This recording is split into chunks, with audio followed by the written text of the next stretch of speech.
لیکن میرا خیال ہے کہ اس کی نوبت آنے سے پہلے ہی جہاز ہمارا سراغ لگا لے گا۔ وہ رک گئی اور مڑ کر فیئر چائلڈ کو دیکھنے لگی۔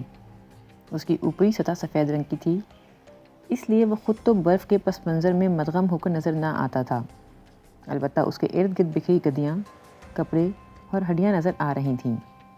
پیٹو بولا، ہمیں چاہیے کہ ہڈیوں کو کسی ایک طرف ڈالنے کے بجائے بکھیر دیں، کیونکہ صرف وہی بلندی سے نظر آ رہی ہیں۔ 2 گھنٹے چلنے کے بعد انہیں اس بات کی پہلی علامت نظر آئی کہ وہ واقعی اس علاقے میں پہنچ گئے ہیں جہاں لاشیں مل سکتی ہیں۔ انہیں کاؤٹرائی کی ایک جیکٹ پڑی ملی جس کے اندر اونی استر لگا ہوا تھا۔ پیٹو نے اسے اٹھایا، جھٹک کر برف صاف کی اور اپنے سویٹر کے اوپر پہن لی۔ تھوڑی دور اوپر گئے تو ایک لاش نظر آئی، لیکن اسے دیکھ کر پیٹو کو سخت صدمہ ہوا۔ یہ اس کے کزن دانیال کی لاش تھی۔ وہ خوراک کی تلاش میں نکلا تھا اور خوراک اسے مل گئی تھی، لیکن وہ اسے کھا نہیں سکتا تھا۔ اس نے زربینو سے کہا، آؤ تھوڑی دور اور اوپر چلیں، دیکھیں شاید کوئی اور لاش مل جائے تو۔ اب برف بھی پگھل کر نرم ہونی شروع ہو گئی تھی۔ بمشکل چلتے چلتے جب وہ اس علاقے میں پہنچے جہاں زربینو کے خیال میں لاشیں ہونی چاہیے تھیں، تو وہاں لاشیں تو نہ تھیں، البتہ جہاز کے ٹوٹے ہوئے چھوٹے چھوٹے ٹکڑے پڑے ملے۔ ایک ٹکڑا اتنا بڑا تھا کہ اس سے برفانی گاڑی کا کام لیا جا سکتا تھا۔ پیٹو نے محسوس کیا کہ اس کے ذمے جو فرض ہے اس کا تقاضا ہے کہ وہ اپنے کزن کی لاش ہی کو واپس لے چلے۔ دل پر پتھر رکھے وہ خاموشی کے ساتھ دانیال کی لاش کے قریب آیا اور اسے اس دھاتی ٹکڑے پر منتقل کرنے کی کوشش شروع کر دی جو انہیں ملا تھا۔ زربینو بھی بغیر بولے اس کا ہاتھ بٹانے لگا۔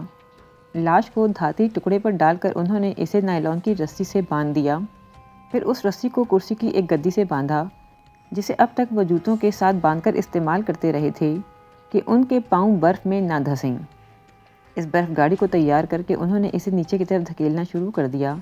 یہ طریقہ ان کی توقعات سے بھی بڑھ کر کارگر ثابت ہوا۔ یہ برف گاڑی تیزی سے پھسلنے لگی، بلکہ زربینو جو پیچھے گدی پر بیٹھا تھا کو خطرہ پیدا ہوا کہ کہیں وہ کسی بڑے پتھر سے ٹکرا نہ جائیں۔ ٹکر تو نہ ہوئی، البتہ نیچے آتے ہوئے ان کا رخ بدل گیا اور وہ بجائے فیئر چائلڈ کے قریب آنے کے ایک اور ڈھلوان پر اتر گئے۔ زربینو نے بڑی مشکلوں سے اپنے پاؤں برف میں پھنسا کر بریک لگائی۔ جب وہ رکے تو ایڈورڈ، فرنینڈس، ایلگوٹا اور پیس ان کی طرف آئے اور پوچھا، تم ٹھیک تو ہو نا؟ جواب میں خاموشی پا کر انہوں نے کہا، ہم نے دیکھا تم اتنی تیزی سے لڑک رہے ہو، ہمیں تو خطرہ پیدا ہو گیا تھا کہ کسی پتھر سے ٹکرا نہ جاؤ۔ کچھ ملا؟ ہاں، دانیال، پیٹو نے جواب دیا۔ فرنینڈس نے پیٹو کی طرف دیکھا لیکن خاموش رہا۔ لاش کو وہیں چھوڑ کر سب جہاز میں واپس آ گئے۔ دوسری صبح جب برف سخت تھی اور اس پر چلنا آسان تھا، وہ جا کر دانیال کی لاش کو گھسیٹ کر جہاز کے قریب لے آئے۔ پیٹو لاش تو لے آیا تھا، لیکن اس نے درخواست کی کہ اس لاش کو بھی ان افراد کی لاشوں کے ساتھ ہی رکھا جائے جن کے بارے میں فیصلہ ہو چکا تھا کہ انہیں تبھی استعمال کیا جائے گا جب کوئی اور چارہ کار باقی نہ رہے یا باقی لاشیں بالکل ختم ہو جائیں۔ سب نے اس سے اتفاق کیا۔ پیس اور ایلگوٹا کسی اور لاش کی تلاش میں اوپر گئے۔ راستے میں انہیں کسی خاتون کا پرس ملا۔ اس کی تلاشی لینے پر اس میں سے لپسٹک نکلی جس کی انہیں سخت ضرورت تھی کہ سخت سردی کی وجہ سے ان کے ہونٹ پھٹنے لگے تھے۔ انہوں نے فوراً ہی اپنے ہونٹوں پر لگانا شروع کر دی، پھر پورے چہرے پر مل لی۔ کارلیٹوس نے پیڈرو کا رنگ برنگا چہرہ دیکھا تو ہنسنے لگا۔ وہ پہاڑ پر اوپر گئے تو انہیں ایک اور لاش ملی۔ ہاتھوں اور چہرے کی وہ جلد جس پر سورج کی کرنیں پڑتی رہی تھیں کالی ہو چکی تھی۔ آنکھیں غائب تھیں، معلوم نہیں سورج کی گرمی سے ضائع ہو گئی تھیں یا گدھ نما پرندے انہیں کھا گئے تھے۔ اب تک دھوپ میں حدت پیدا ہو گئی تھی اور برف نرم ہونے لگی تھی، چنانچہ انہوں نے اس لاش کو برف سے ڈھکا اور خود واپس روانہ ہو گئے۔ دوسرے دن صبح سویرے ایلگوٹا، پیٹو اور زربینو اوپر آئے اور فوراً ہی اس کا گوشت اتارنے لگے۔ ان کا خیال تھا کہ سالم لاش کو نیچے لے جانے کے بجائے اس کا گوشت اتارنا آسان ہے۔ وہ گوشت اور چربی کو تھیلوں میں بھرتے رہے اور جب جی چاہتا کوئی نہ کوئی ٹکڑا منہ میں بھی رکھتے جاتے۔ وہ دوسروں کے لیے فالتو کام کر رہے تھے اور اس کے لیے زائد توانائی صرف کر رہے تھے، جسے پورا کرنے کے لیے یہ زائد گوشت کھانا وہ اپنا حق سمجھ رہے تھے۔ 9:30 بجے واپسی ہوئی۔ پیٹو اور زربینو کے تھیلے بھرے ہوئے تھے، جبکہ ایلگوٹا نے لاش کا ایک مکمل بازو اٹھا رکھا تھا۔ کلہاڑی اس نے اپنی بیلٹ سے لٹکا رکھی تھی۔ وہ جب فیئر چائلڈ کے پاس پہنچے تو انہوں نے ایک دلچسپ منظر دیکھا کہ تمام لڑکے صلیب کے نشان کے درمیان کھڑے آسمان کی طرف تک رہے ہیں۔ کچھ خوش خوش ایک دوسرے کے گلے لگ رہے ہیں، دوسرے بآواز بلند خدا کا شکر ادا کر رہے ہیں۔ ڈینیل فرنینڈس صلیب کے درمیان کھڑا تھا، ریڈیو اس نے کان سے لگا رکھا تھا۔ انہیں متجسس دیکھا تو سوال کا انتظار کیے بغیر ہی بولا، انہوں نے صلیب کا نشان دیکھ لیا ہے، ہم نے ابھی ابھی ریڈیو پر سنا ہے، خبر نشر ہوئی ہے کہ سینٹا ایلینا کے پہاڑ پر ایک صلیب کا نشان دیکھا گیا ہے۔ یہ سن کر یہ تینوں بھی خوشی سے کھل اٹھے۔ جو صلیب کا نشان انہوں نے بنایا تھا، اس کے علاوہ ان پہاڑوں میں اور کون سا نشان ہو سکتا تھا صلیب کا؟ ان کا خیال تھا کہ وہ جس پہاڑ پر گرے ہیں اسی کا نام سینٹا ایلینا ہوگا۔ اب وہ بے قراری سے کسی امدادی پارٹی کی آمد کا انتظار کرنے لگے۔ فرنینڈس نے تو ریڈیو مستقل کان سے چپکا رکھا تھا۔ اس نے سنا کہ چلی اور ارجنٹائن کے جہاز بھی تلاش میں شامل ہو گئے ہیں اور اب اس صلیب کے نشان کے بارے میں تحقیقات جاری ہیں جو یوروگوئے کے C-47 طیارے نے دیکھا تھا۔ تمام دن ہیلی کاپٹروں کا انتظار رہا۔ دوپہر کے وقت انہوں نے پہاڑ کے پار ہیلی کاپٹر اڑنے کی آوازیں سنی تھیں اور ایک دفعہ پھر خوشی سے دیوانے ہو کر ایک دوسرے سے بغلگیر ہو گئے، لیکن ان کی خوشیاں قبل از وقت تھیں۔ آسمان پر کوئی ہیلی کاپٹر ظاہر نہ ہوا۔ ہیلی کاپٹر کی آواز دور ہوتی ہوتی معدوم ہو گئی اور پھر ہر سو خاموشیاں چھا گئیں۔ وہ جسے ہیلی کاپٹر کی آواز سمجھے بیٹھے تھے شاید کسی ایوی لانچ کے گرنے کی آواز تھی۔ شام ہوئی تو سخت مایوسیوں کے عالم میں وہ جہاز کے اندر آ گئے۔ ان کی گفتگو میں تلخی در آئی تھی۔ یہ کون سا جہاز تھا جو ان کے اوپر اڑا ہوگا؟ پہاڑوں میں کوئی اور صلیب کا نشان تو نہیں بنا ہوا جو کسی نے ویسے ہی برکت حاصل کرنے کے لیے بنا دیا ہو؟ اگر جہاز نے انہیں دیکھ لیا ہے تو ابھی تک کوئی پہنچا کیوں نہیں انہیں لینے کے لیے؟ دوسرے دن ابھی دھوپ اچھی طرح پھیلی نہیں تھی جب تینوں افراد گوشت کاٹنے کے لیے پھر اوپر جا پہنچے۔ انہوں نے بچا کچا گوشت کاٹا، کچھ کھاتے بھی رہے، تھیلے بھرے تو صرف پسلیاں، ریڑھ کی ہڈی، پاؤں اور کھوپڑی باقی رہ گئی تھی۔ انہوں نے کلہاڑی کی مدد سے کھوپڑی کو بھی بیچ میں سے 2 حصے کیا، لیکن مغز میں سے بو آ رہی تھی، چنانچہ وہ اسے وہیں پھینک کر واپس نیچے اترنے لگے۔ 15 دسمبر کی صبح کا ذکر ہے۔ ان لڑکوں نے جو باہر دھوپ میں گدیاں بچھائے بیٹھے تھے چوٹی کی طرف سے کسی چیز کو تیزی سے لڑکتے ہوئے دیکھا۔ پہلے تو وہ یہ سمجھے کہ کوئی بڑا سا پتھر ہے جو برف پگھلنے کی وجہ سے اپنی جگہ چھوڑ بیٹھا ہے اور اب نیچے گر رہا ہے، لیکن جب فاصلہ کم ہوا تو محسوس ہوا کہ یہ تو کوئی آدمی ہے۔ مزید قریب آیا تو پتہ چلا کہ وزن 3 تھا جو ایک گدی پر بیٹھا برف پر پھسلتا آ رہا تھا۔ جب وہ جہاز کے قریب پہنچا تو پاؤں برف میں دھنسا کر رک گیا۔ باقی 13 لڑکوں نے اسے دیکھا تو سب کے رد عمل میں خوف کا عنصر شامل تھا۔ کچھ نے سوچا کہ باقی 2 کو کوئی حادثہ پیش آ گیا ہے اور وزن 3 ان کی اطلاع لے کر آیا ہے۔ اوروں کا خیال تھا کہ شاید مشکل ہونے کی وجہ سے مہم ترک کر دی گئی ہے اور تینوں واپس آ رہے ہیں اور شاید وزن 3 سب سے پہلے پہنچنے والوں میں سے ہے، باقی بھی آتے ہی ہوں گے۔ تاہم وزن 3 قریب آیا تو اس نے اثر صورتحال بتائی۔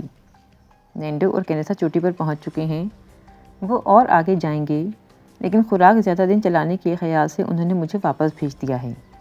سب اسے گھیرے کھڑے تھے، لیکن پہاڑی کے اس طرف کیا ہے؟ ایک سوال آیا۔ پہاڑ، پہاڑ اور صرف پہاڑ، جدھر دیکھو پہاڑ ہی پہاڑ۔ مجھے تو ان کے بچ نکلنے کی بھی امید نہیں۔ ان کے دل ڈوب گئے۔ ان کا یہ خواب بھی بکھر گیا تھا کہ پہاڑ کے اس پار سرسبز وادی ہوگی۔ وزن 3 کی باتوں سے ایک بار پھر انہیں مایوسیوں نے آ لیا۔ وزن 3 کی گفتگو جاری تھی۔ چڑھائی بہت ہی مشکل تھی، بہت مشکل۔ اوپر پہنچنے میں ہمیں 3 دن لگے۔ انہیں اگر اس طرح کا ایک اور پہاڑ چڑھنا پڑا تو بس ان کا خاتمہ ہی سمجھو۔ اور نیچے آنے میں تمہیں کتنی دیر لگی؟ وزن 3 ہنسا۔ 1 گھنٹے کا 3/4۔ نیچے آنا تو کوئی مسئلہ ہی نہیں، مسئلہ تو اوپر جانا ہے۔ وقفے کے بعد وہ پھر گویا ہوا۔ ایک اور چیز عجیب یہ ہے کہ مشرق کی طرف برف کم ہے اور کینیسا کا خیال ہے کہ ادھر، وہ مشرق کی طرف اشارہ کرتے ہوئے بولا، ایک سڑک بھی ہے۔ سڑک؟ کہاں؟ کدھر؟ ایک ساتھ سوال آئے۔ ادھر، مشرق کی طرف۔ اسٹریچ برادران سر ہلاتے ہوئے بولے، لیکن یہ ناممکن ہے، چلی تو ادھر مغرب کی طرف ہے۔ ہاں ہاں، چلی مغرب کی طرف ہے، تمام ایک زبان ہو کر بولے۔ دوپہر کے وقت ان میں اس بات پر تکرار ہوئی کہ وزن 3 کو کتنا گوشت دیا جانا چاہیے۔ وہ کہہ رہا تھا، میں ایک کام سے لوٹا ہوں، تھکن سے چور ہوں مجھے توانائی بحال کرنے کے لیے زیادہ خوراک کی ضرورت ہے۔ اتنی دیر سے میں نے کچھ بھی نہیں کھایا، ساری خوراک تو میں کینیسا اور پیریڈو کو دے آیا ہوں۔ اسے قدرے زیادہ گوشت دیا گیا، لیکن اس شرط کے ساتھ کہ آئندہ اتنا ہی ملا کرے گا جتنا دوسروں کو ملتا تھا۔ اسے بھوک لگی ہوئی تھی، اس لیے وہ جہاز کے ارد گرد سے پھیپھڑے اکٹھے کرتا رہا۔ دوسرے ویزنٹین کو دیکھتے رہے کہ کس شوق سے اس نے یہ پھیپھڑے اٹھائے اور جہاز کے اس حصے پر رکھ دیے جہاں وہ اپنے حصے کا گوشت سکھایا کرتا تھا۔ کسی نے پوچھا، تم انہیں کھاؤ گے؟ ہاں۔ بیمار ہو جاؤ گے انہیں کھانے سے؟ نہیں، کوئی بیمار نہیں ہوتا۔ کینیسا نے مجھے بتایا تھا کہ یہ بھی مفید ہیں۔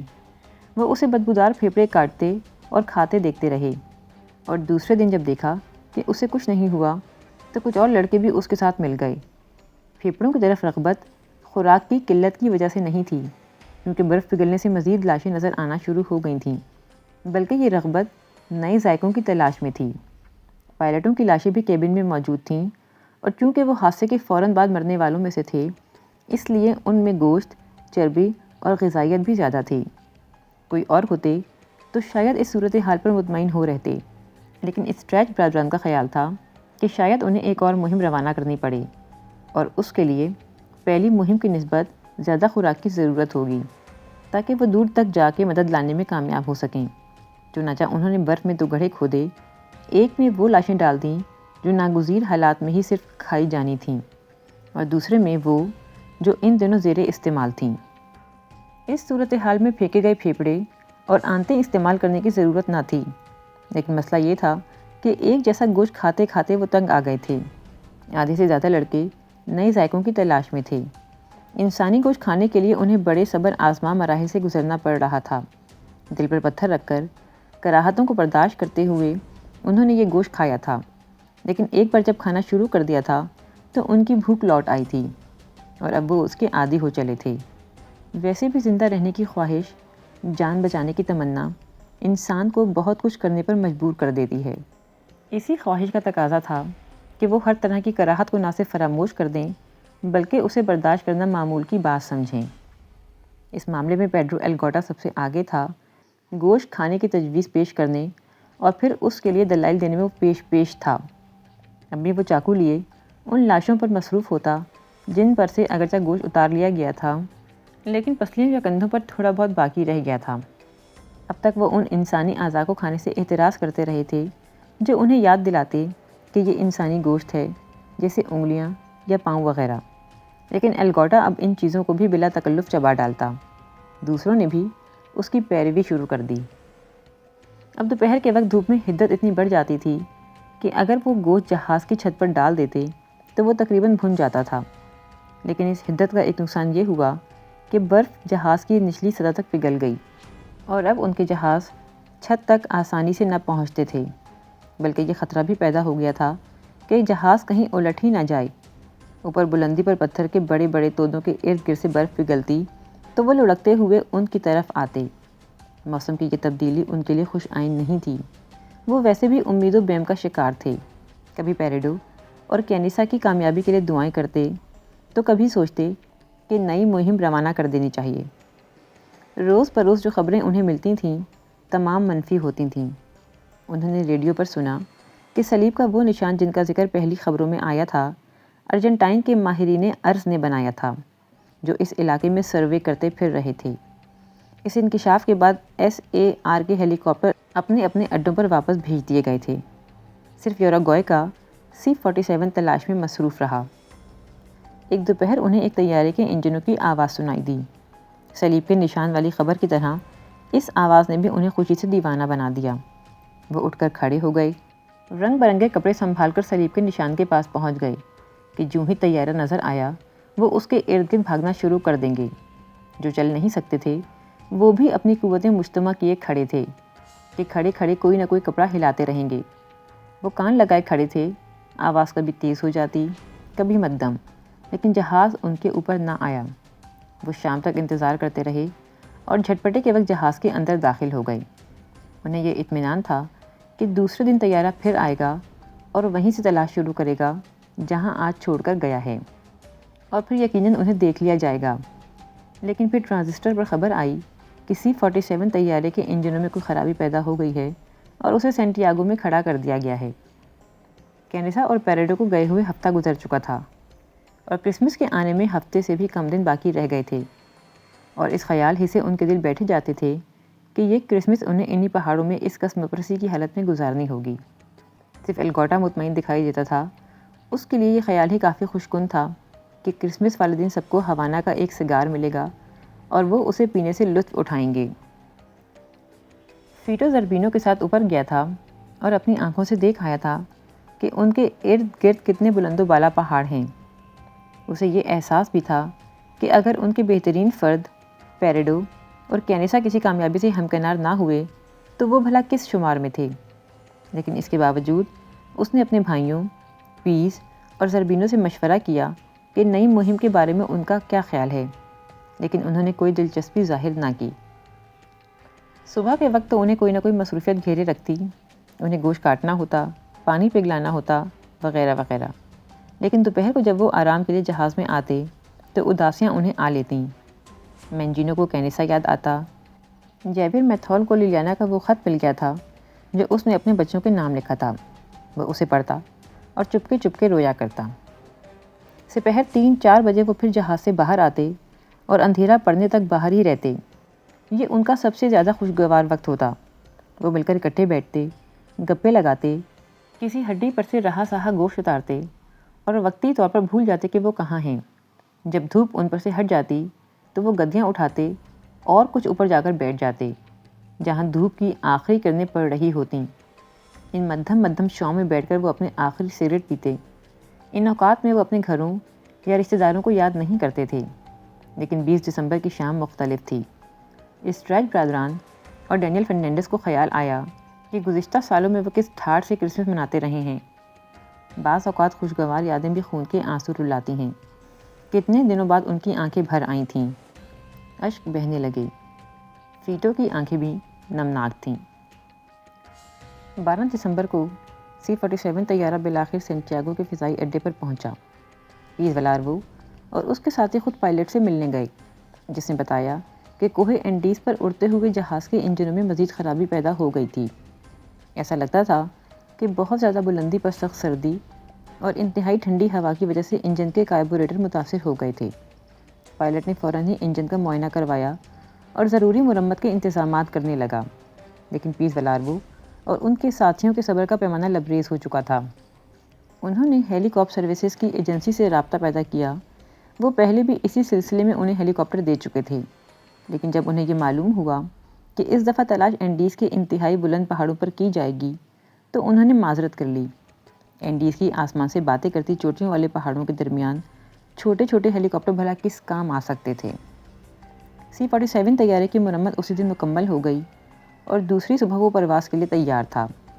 نکولک اور اسکیلیڈا کو ساتھ لے کر پائلٹ درہ پلنچون کی طرف روانہ ہوا، جبکہ پیز والارو نے جنوب کا رخ کیا۔ وہ مختلف ایجنسیوں کے سرکردہ افراد سے مل کر C-47 کے لیے ایندھن اور لینڈنگ کی سہولتیں حاصل کرنا چاہتا تھا تاکہ صوبے کے چھوٹے چھوٹے اڈوں پر طیارے کو کوئی مشکل پیش نہ آئے۔ ادھر کینیسا اور ہارلے مصروف عمل تھے۔ 14 دسمبر کو وہ کیوریگو پہنچے۔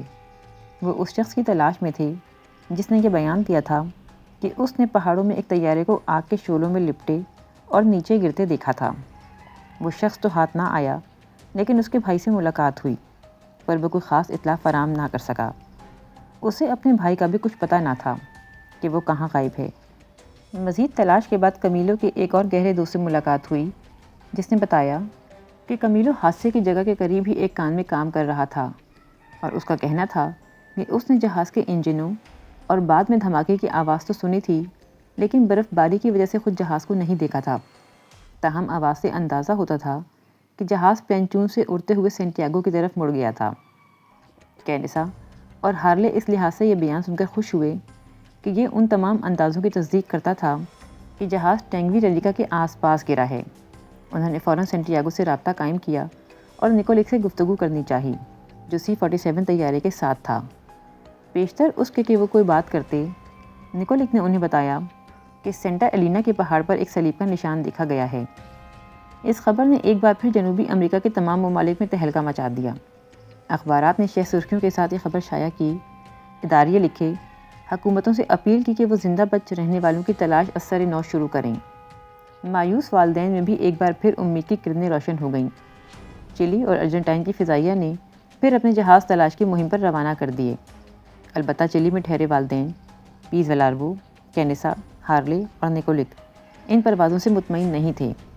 انہوں نے صلیب کا نشان دیکھا تھا اور وہ اس تک پہنچنا چاہتے تھے۔ ظاہر ہے وہاں کوئی جہاز تو اتر نہیں سکتا تھا، انہیں کسی ہیلی کاپٹر کی ضرورت تھی، لیکن SAR نے کسی ٹھوس ثبوت کے بغیر ہیلی کاپٹر مہیا کرنے سے انکار کر دیا تھا۔